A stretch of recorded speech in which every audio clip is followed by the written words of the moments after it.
পুলিশের দায়িত্ব, অন্যতম দায়িত্ব হচ্ছে আবু শান্তি সাঈদের রক্ষা হাতে করা। অস্ত্র ছিল? অবশ্যই ছিল। আমি কি অস্ত্র অন্ধ ছিল? মানুষ? তার কি হাতে অস্ত্র লাঠি ছিল? ছোটা ছিল, আমি নিজে দেখেছি। লাঠি দিয়ে সে মেরে আপনি ফেলতে পারবে? শুনেন, আপনি তো একা দেখেননি নাকি, আরো অনেকেই দেখেছে। সেটাই বলছি। চলে, আমিও দেখেছি, কিন্তু আমি দেখেছি যে আপনার অবস্থায়। কথা শুনে মনে হচ্ছে না আপনি দেখেছেন। ডোন্ট প্লিজ এই ধরনের রাবিশ কথা বলবেন না আমার সাথে রাবিশ কথা বলবেন না। আমিও দেখেছি।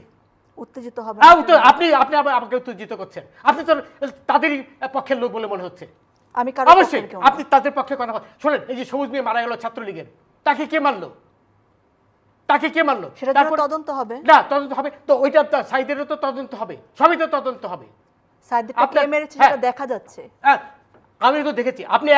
আপনি আমাকে বোঝানোর চেষ্টা করছেন যে আমি দেখিনি নাকি? এই ধরনের রাবিশ কথা আমার সাথে বলবেন না, রাবিশ কথা বলবেন না। আমি কিচ্ছু রাবিশ বলছি না। অবশ্যই রাবিশ কথা বলছেন না, অবশ্যই রাবিশ কথা বলছেন। আপনি ওদের পক্ষে হয়ে কথা বলছেন। আমি কারোর পক্ষে কিছু বলছি না। স্পষ্টভাবে